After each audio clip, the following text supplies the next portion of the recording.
Hello students.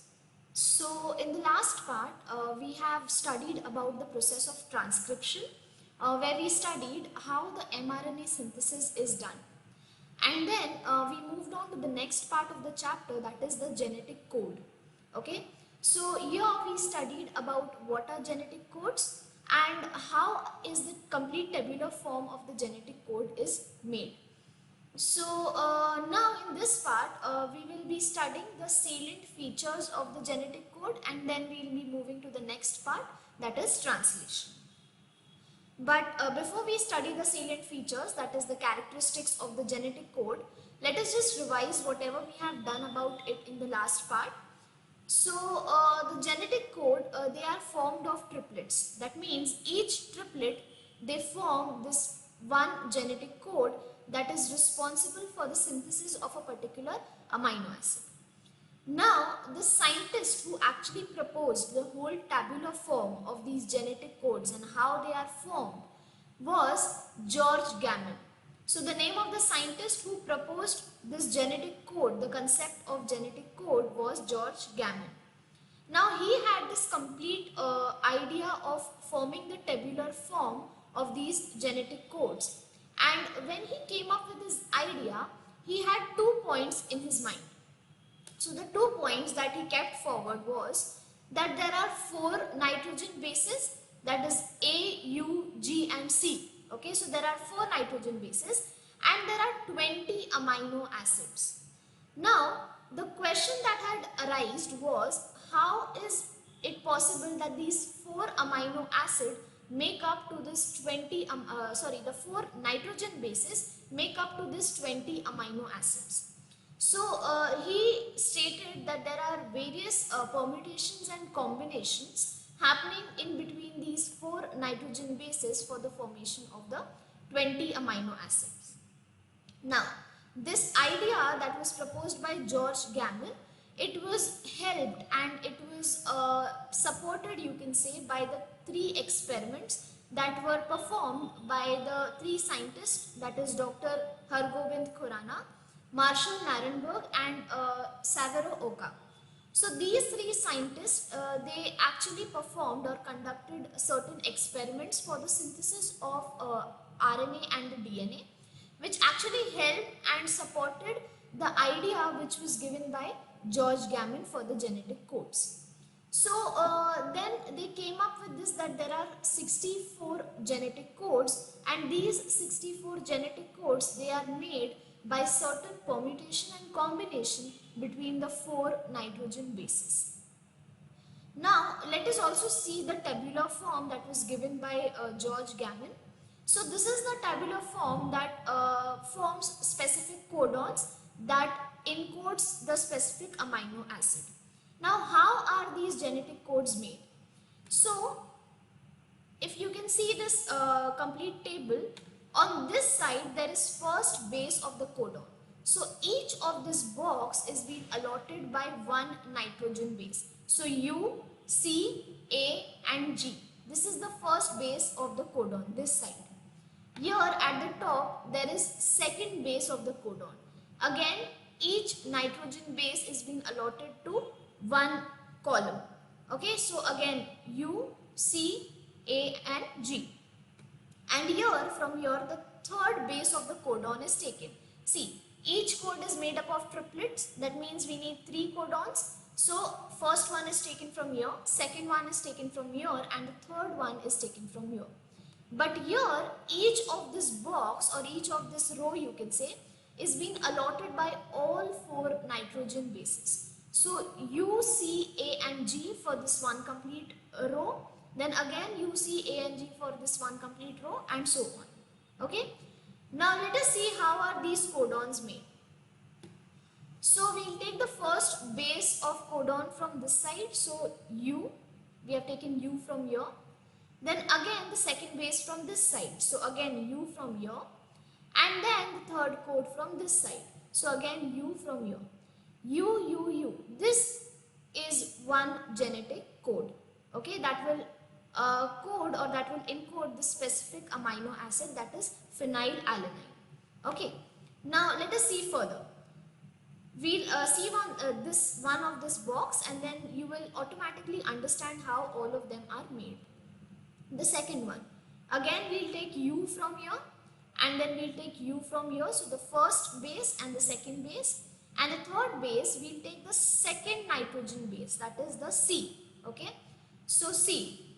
So U from here, U from here, and C from here. Again this becomes one genetic code, and so on. Okay, now let us see the next box. For the next genetic code, we will take C from here, and then again U from here, and then U from here. This forms one genetic code, and that is how, with various permutation and combinations, all of these genetic codes are formed. So this was the whole tabular form that was given by George Gamow. Now, these forms 64 genetic codes, and out of these 64 genetic codes, 61 of the genetic codes are responsible for the synthesis of specific amino acids, and there are 3 genetic codes that synthesize nothing, that code for nothing. So the 3 genetic codes that code for nothing are these: UAA, UAG, UGA.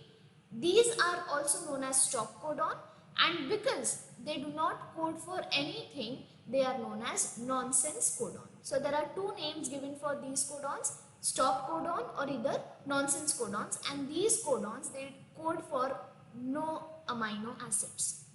Okay, so the thing that we need to keep in mind over here is there are total 64 genetic codes, out of which 61 code for the amino acids, and 3 of them, they do not code for anything, which are known as nonsense codons, or they are also known as stop codons. Okay, now after this we will move to the next part, that is the salient features of the genetic codes. So let us discuss the characteristics of these genetic codes. So the first characteristic is there are 64 genetic codes. So as discussed previously, there are 64 genetic codes.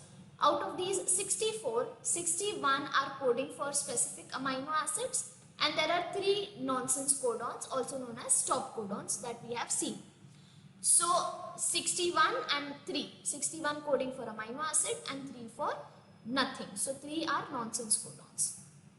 The next characteristic or the next salient feature is genetic code is non-ambiguous. Now what is non-ambiguous? It means that there is no confusion and no ambiguity. So a specific amino acid is encoded by a particular codon. So there will be this particular codon that will specifically encode for a particular amino acid. Okay, so we'll just take an example over here. Suppose for example AUG. Okay, AUG, which is also known as a start codon, and this AUG, this code, genetic code, it will only encode for methionine and none other other than methionine, no other amino acid other than methionine. So that means there is no ambiguity, there is no vagueness, and there is no confusion. A particular amino acid, that is a specific amino acid, is being encoded by a particular codon only. Okay, so that is non-ambiguous. So that is how we can say genetic codes are non-ambiguous. The next, the third characteristic, genetic code is universal. Now what do I mean by universal? It means that a specific genetic code will encode that particular amino acids in all the organism. For example, again AUG, which encodes for methionine, this genetic code always specifies amino acid methionine, and this will specify amino acid methionine in all the organism, be it the smallest bacteria or the human being. AUG is always going to encode for methionine. So it encodes a particular a genetic code will encode for a particular amino acid in the most primitive organism to the most evolved organism. So that is how we can say genetic code is universal. That means it is same for that specific amino acid in all the organisms. The next one, the fourth one, Genetic code is commaless. That means when we write these genetic codes, we write them without any space and without any comma or any other punctuation marks. So, suppose when we write these, so we write it as AUG, CAA, So, this is one example. Now, they are read in triplets. So, AUG, this will code for a particular amino acid, CAA for a particular amino acid, and UAG for a particular amino acid. Now, this is how we read it in triplets. But when we write it, we do not write it with any space in between a particular triplet or particular two consecutive triplets. We always write it in a continuous manner. So that is how we can say genetic code is commaless. There is no gap in between the genetic codes, and there is no other punctuation marks as well. So there is no gap or punctuation marks between the two consecutive codons. This is one codon, this is one codon, and this is one codon. We write it in a continuous manner. The next one, the fifth one is genetic code is non-overlapping. Okay, that means the adjacent codon do not overlap each other. There is no overlapping in between the genetic codes. So suppose again, for example, we write it in this manner: AUG UAA. We write it in this continuous manner. And how do we read it? We read it as AUG, one genetic code or one codon for a particular amino acid, and then UAA for a particular amino acid. We read them in triplets. So this is the correct way. Okay. If it was overlapping, how would it have been? It AUG, then UGU, GUU, UUA. So this is what is called as overlapping, which is not the case in the genetic codes. Genetic codes are never overlapping in this manner. They are always read in triplets in a continuous manner. So that is how we can say that the genetic code is non-overlapping. That is, adjacent codons do not overlap each other. Okay. So these are the five the salient features of the genetic code. Let us move to the sixth one. Start codon AUG performs dual function. Okay. Now we know that AUG, it functions as a start codon for the process of translation, and this AUG also codes for an amino acid, that is methionine. So that is how start codon, that is AUG, it performs dual function. See, if on the mRNA it is the first codon, so it will be responsible for the starting of the process. So it will perform the function of the start codon. But if it is in between two consecutive codons or 2 to 3 consecutive codons, at that particular time it will also code for amino acid methionine. So that is how we can say that it is performing dual function. It is functioning as a start codon, that is the responsible for the initiation of the process, and as well it is coding for an amino acid methionine. Okay. The seventh one, 3 stop codons. Okay, so there are 3 stop codons as we have discussed, and these stop codons, they are also known as nonsense codons. And these nonsense codons or the stop codons, they have their technical terms. So like UGA, it is technically called as opal.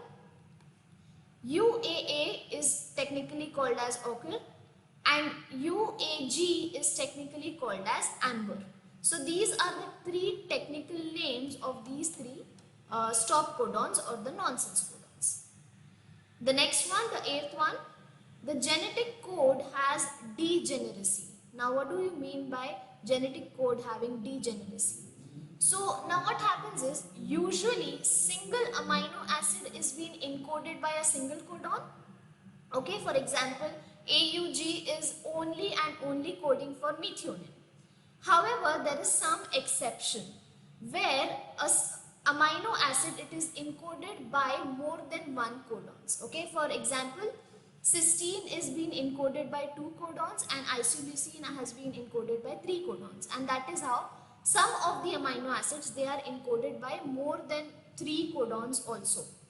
So there is a thing to understand over here.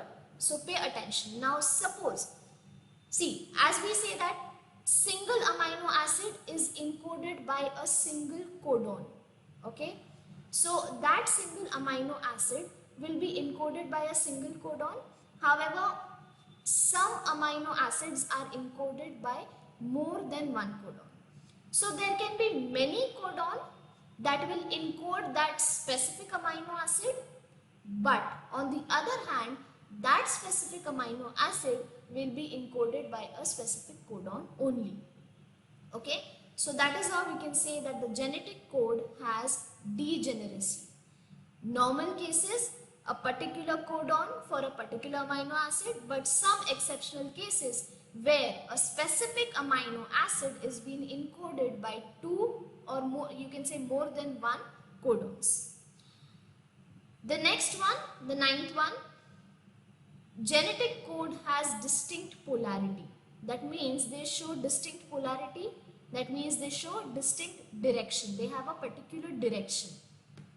So they are always read in 5' to 3' direction. They are read from 5' to 3' direction. They are never read in the reverse direction. That means they are never read in the 3' to 5' direction. It is always 5' to 3' direction. And the last one is codons and anticodons. Now what are codons and what are anticodons? Codons, as we have discussed earlier, they are the part of the DNA. For example, AUG, it is a codon that is read on mRNA from 5' to 3' end. Okay, so this is a codon which is a part of the DNA and it is being transcribed on the mRNA. Then what is anticodon? Anticodons are the part of tRNA. Okay, for example, UAC, which is read in 3' to 5' direction. Now how does this happen? See, the mRNA is having these codes which it has got from the DNA. So if suppose the mRNA is having the code AUG, now what is the role of the tRNA? It will bring that particular amino acid for this particular code. So the tRNA will read this code, okay, by the anticodons, and it will bring that particular amino acid. So the anticodons for this particular codon is UAC. So A will be linked with U will be linked with A, and G will be linked with C. And they are read in the reverse manner. They are read in the 3' to 5' direction. So the codons AUG, they are read from 5' to 3', whereas UAC, which is the anticodon, is read in 3' to 5' direction. So students, these were the 10 salient features of genetic code. We'll just see it once again. The first one is there are 64 genetic codes, 61 of which is coding for a particular amino acid, and 3 are nonsense codon that do not code for anything. Next, it is non-ambiguous. That means there is no confusion and no vagueness. A particular amino acid will be encoded by a particular codon only, or the genetic code only. Then the genetic code is universal. That means a particular codon will code for that particular amino acid in all the organisms, be it the most primitive or the most evolved.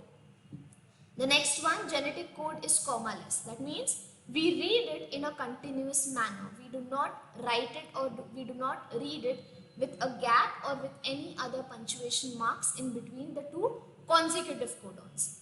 Okay. The next one, genetic code is non-overlapping. Okay. We always read them in triplets in a continuous manner. It is not overlapping to each other. The next one, start codon AUG, it performs two functions. It functions as a start codon for starting or initiating the process of translation, and it also codes for an amino acid, that is methionine. So it is performing a dual function. Next, there are 3 stop codons, which is also known as nonsense codons, and they have their technical terms. Okay. So the technical terms are written over here. Then the genetic code has degeneracy. That means usually single amino acid is encoded by a single codon, but in some exceptional case, single amino acids are encoded by more than one codon. It can be 2 codons, 3 codons, 4 codons, and so on. The examples are given: cysteine, which is encoded by 2 codons, and isoleucine is encoded by 3 codons. Next, genetic code has distinct polarity. That means they have a particular direction in which they are read. They are always read in the 5' to 3' direction. They are never read in the reverse direction, that is 3' to 5'. Codons and anticodons. Codons are the part of the DNA, okay, that are read in 5' to 3' direction, and anticodons are the part of tRNA, which are read in 3' to 5' direction. We will be discussing about this anticodon later when we are studying the steps that are involved in the process of translation. Now, this completes the whole part of genetic code. Now, after this, students, we also have one more important part of this chapter that we need to cover up. That is mutation and genetic code. So, let us understand what is mutation. Now, mutation, it is a phenomena in which there is a sudden change happening in the sequence of the DNA. Okay, so this change that takes place, the sudden change that takes place in the segment of the DNA is known as mutation. And this mutation, it results in the change of the genotype. That means it results in the change of the particular character or the particular trait of a particular organism. Okay, why is this change occurring in the genotype? Because there is sudden change in the DNA segment. Now, this mutation, just like recombination, it is considered to be the raw material for evolution. Why is it considered to be the raw material for evolution? Because if there is any change in the DNA segment that is taking place, that means if mutation is taking place in the DNA segment, there will be change in the character or the trait of that particular organism. That means it will show some variation that will lead to evolution. So that is how you can say mutation, it is a raw material for evolution. Now, there are possibilities of deletion, that is loss, or there is possibility of insertion, that is gain or duplicating of the segments of DNA. So now when we say that there is a mutation in the DNA segment, a DNA segment can be deleted, it can be lost, or there can be duplication or gaining of these DNA segments. So the mutation can happen either ways, either gain or it can be loss of the DNA segment. Now, if there is a change happening in just a single pair, okay, just a single pair of DNA, then it is known as point mutation, which we had studied in the last chapter, that is the 3rd chapter, which was inheritance and variation. We had studied it in the example of sickle cell anemia. Now, what happened in sickle cell anemia? So, in sickle cell anemia, the hemoglobin, the beta polypeptide chain of the hemoglobin, on the 6th point of that polypeptide chain, the glutamic acid was replaced by valine. So, that is what is known as point mutation. That is, a single base pair change is happening. The example for it is sickle cell anemia. So there can be change in the whole segment, or there can be change in a single base pair, which results into point mutation. Now this deletion or the insertion of the base pair, what it does, it actually causes the frame shift mutation or the deletion mutation. That means the reading frame is now shifted when there is deletion or when there is insertion of a particular base pair or of a particular segment of the DNA. Now, if the deletion or the insertion of one or two base pair changes the reading frame. Now, if there is a deletion of one or two base pairs, then there is a shift in the reading frame of that particular segment.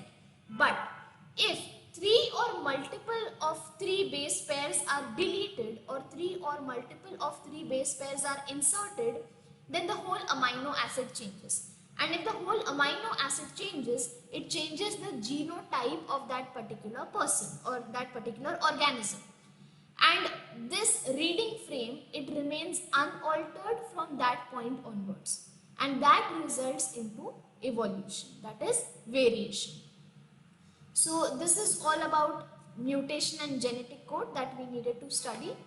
After this, we'll move to the next part, that is translation, but we will first speak about the two RNAs, that is the tRNA and the rRNA, because these two structures, that is the tRNA and the rRNA, they play a specific role in the process of translation. So we need to study the basics about them, and then we will move to the process of translation. So tRNA, it is considered to be the smallest RNA, and it is also known as the soluble RNA. Why is it called the soluble RNA? Because it can dissolve in one normal NaCl. So as it can dissolve in one normal NaCl, it is known as the soluble RNA. Now, tRNA is a single-stranded RNA, okay?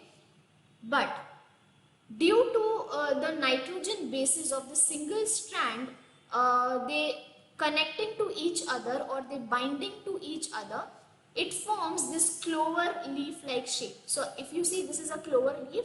The shape of this tRNA is somewhat like the leaf shape.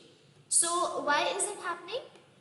Because these nitrogen bases, which is present on a single strand of the RNA, they bind to each other, and because they are binding to each other, it forms this shape. Okay. Now, the function of tRNA, we have discussed this earlier. What is the function of the tRNA? This tRNA will transfer the amino acid, or it will transport the amino acid to the protein binding site for the particular synthesis of that particular protein. So the function of tRNA is transfer or transport of the amino acid to the protein binding site. Now, after this, let us just see the structure of this tRNA. Yeah, the structure of tRNA. Now, pay attention at this diagram over here. It has three arms, or you can say three loops, as you can see 1, 2 and 3. And there are two ends. There is this 5' end and there is this 3' end, which forms this, because there is this binding of the nitrogen bases, it is forming this clover leaf-like shape. Okay. Now, you can also see that there is the two arms or the two ends, that is the 5' end and the 3' end. It is not equal. The 3' end is a little larger than the 5' end.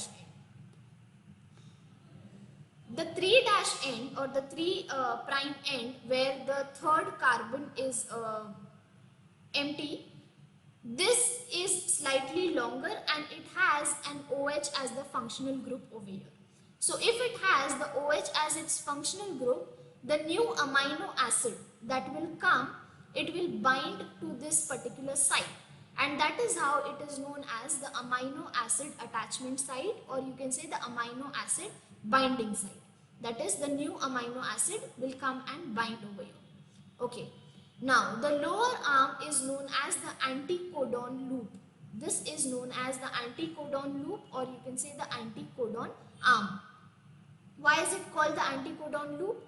Because here the tRNA will read these codes on mRNA. Now, this is the mRNA. The tRNA will read this code on mRNA and it will bring the corresponding amino acid. How will it read this particular code on mRNA?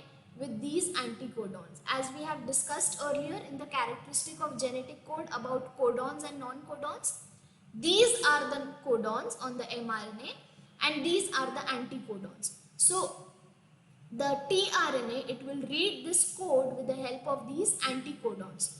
G will be binding with C, A will be binding with U and G will be again binding with C. And then it will get that particular amino acid which is to be encoded for this particular codon. So this is the anticodon loop. The next one, the T loop, this loop on this side. This loop, it is also known as GTPCG loop, where P is known as the pseudouracil or the pseudouridine, and T is, here the T is thymine. Now usually the RNAs, in normal case, the RNAs, they do not have thymine, but here it is. So this loop, it is GTPCG loop, which is where P stands for pseudouracil or pseudouridine, you can say, and T stands for thymine. And the function of this loop or this site is the recognition of the ribosome, and that is how it is also known as the ribosome recognition site. The next one is the D loop, which is this. This D loop is also known as dihydrouracil loop, that is DIHU, and the function of this particular loop is the recognition of that particular amino acid. So this loop will recognize the amino acid, and that particular amino acid that D loop has recognized will bind to this site and it will be taken to the particular codon. And the T loop, what will T loop do? The T loop will recognize the ribosome where the protein synthesis takes place. Okay. Now after this, let us move to the next RNA, the rRNA. Now rRNA, it is considered to be the largest RNA and it is associated with protein synthesis. That means it forms a structure for the synthesis of protein. It is known as the ribosomal RNA. It is made up of two subunits, the larger subunits and the smaller subunit. We will be studying about it when we are studying the steps involved in the process of translation. Now the function of this rRNA is to form the structure of this ribosome, which helps in the synthesis of protein. Okay, there is no particular structure that is being given for this rRNA. Its function is just to form this whole structure of ribosome for the synthesis of protein. So students, this was all about the genetic code and the two RNAs that we have studied, which will help us for better understanding the process of translation. Now in the next part, we will study the process of translation.